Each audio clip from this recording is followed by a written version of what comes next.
Ada orang yang ketika berdoa kepada Allah, bukan Allah tidak mengabulkan. Karena hukum doa itu dalam Al-Quran, begitu disampaikan, Allah pasti kabulkan. Quran surah kedua Al-Baqarah, ayat 186. Posisi paling kiri sebelah bawah. Lihat kalimatnya. Wa idza sa'alaka ibadi anni. Muhammad, jika hambaku bertanya padamu mencari-cari aku. Masya Allah. Saya mau tanya sebentar. Kalau ada orang mencari Allah, kira-kira motifnya apa? Butuh. Butuh. Silakan, kalau sedang butuh kan rajin ibadahnya. Oh, kemarin gajian naik, lupa. Begitu tertunda 3 bulan, mulai tahajud. Baca Quran, puasa, belum juga dikabulkan. Minta lagi, ya Allah, saya sudah tahajud, ya Allah, sudah puasa, sudah baca Quran, kenapa belum dikabulkan juga? Tahajud baru 1 rakaat.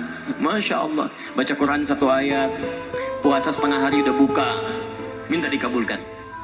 Lihat teman-teman, setiap orang mendekat kepada Allah pasti punya permohonan. Lihat jawaban Quran. Ujibu da'watad da'i idza da'ani. Ujib kalimatnya mudhari'. Mudhari' itu progresif, terus. Kalau dalam bahasa Inggris present, continuous, future. Present sekarang, continuous terus, future di masa depan.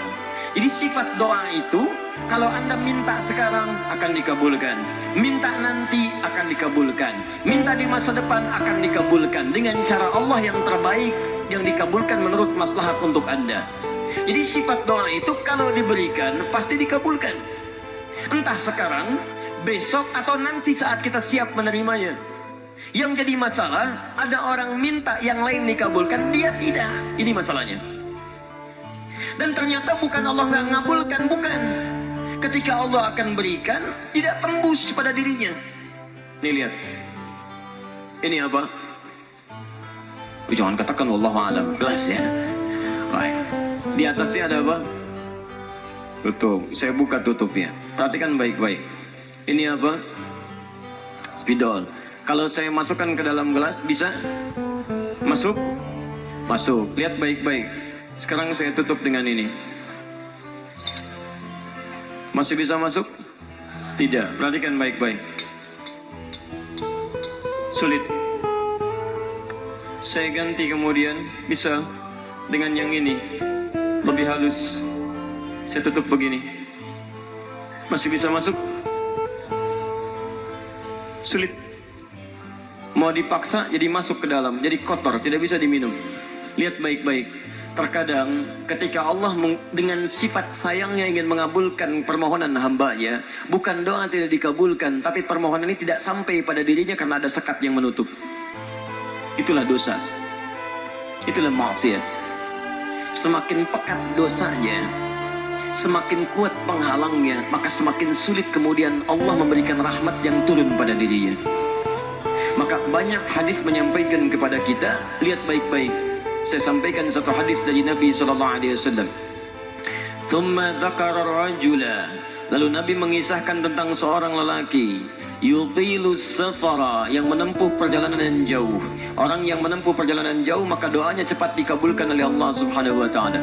Teman-teman yang ikut dari Bandar Lampung, ada yang tadi jaraknya 150 km Tulang Bawang dari sini. Lihat, begitu di jalan mohon kepada Allah, minta. Ya, safar yang baik itu cepat mengabulkan doa. Orang ini safar. Yamuddu yadayhi ila sama, dia mengangkat tangannya ke langit begini. Orang yang berdoa mengangkat tangan itu lebih cepat dikabulkan daripada yang diam. Hadisnya banyak. Di Abu Dawud nomor hadis 1480 sampai 1490. Awas, innallaha hayyun karimun. Allah itu maha pemalu dan maha mulia, dan akan merasa malu kalau meninggalkan hamba yang mengangkat tangan, menurunkan tangannya dalam keadaan hampa. Maksudnya, orang yang mengangkat tangan akan lebih cepat dikabulkan doanya dibandingkan yang diam. 3. Fayaqulu ya Rabb, ya Rabb. Maka dia berkata, ya Rabb, ya Rabb, memohon dengan al-asma'ul husna, sifat rububiyah Allah yang kalau dimintakan dikabulkan. Ya Rabb, ya Rabb. Quran surah ke-17 ayat 110 sampai 111, paling kanan di pertengahan. Lihat baik-baik. Allah menjamin dalam Al-Quran, seseorang yang memohon kepada Allah dengan kalimat-kalimat al-asma'ul husna akan lebih cepat dikabulkan dibanding orang yang langsung memohon kepada Allah tanpa menyebut kalimat al-asma'ul husna.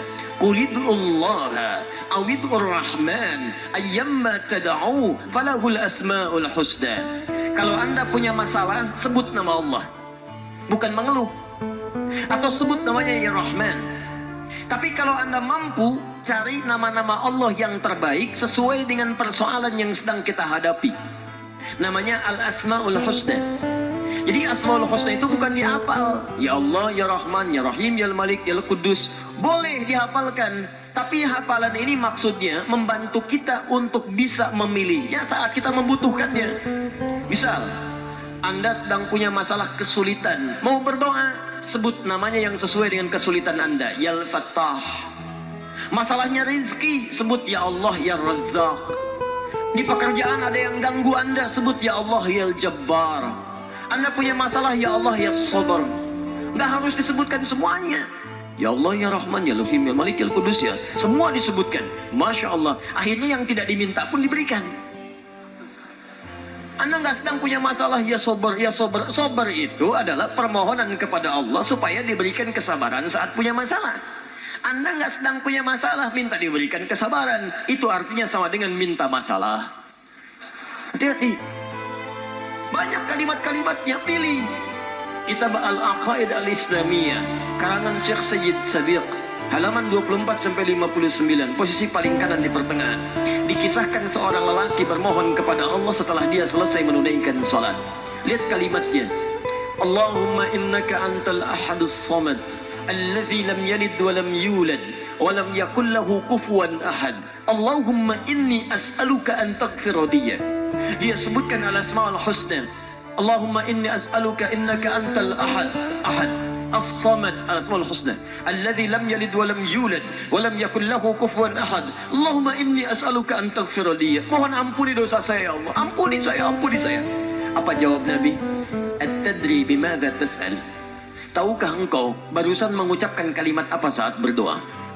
Kata orang ini, wallahu wa rasuluhu a'lam. Kata Nabi, lihat kalimatnya. Faqad du'ita bi asma'illahil a'zam idza du'iya biha ajaba wa idza su'ila biha a'ta. Kamu baru saja berdoa memohon kepada Allah dengan nama-nama Allah yang paling agung, al-asma'ul husna, yang kalau dimulai doa dengan menyebutkan itu, doa akan dikabulkan, permintaan akan diberikan. Tapi ini aneh. Lihat baik-baik. Orang tadi melakukan 3 hal. Perjalanan panjang, sehingga mengangkat tangan ke langit, membuka dengan al-asma'ul husna, 3-tiganya dikerjakan. Seharusnya doa dia 6 kali lebih cepat dikabulkan oleh Allah dibandingkan doa orang biasa. Tapi apa kata Nabi? Lihat baik-baik. Anna yustajabu lidzalik. Anna yustajabu lidzalik. Mustahil doanya bisa terjawab.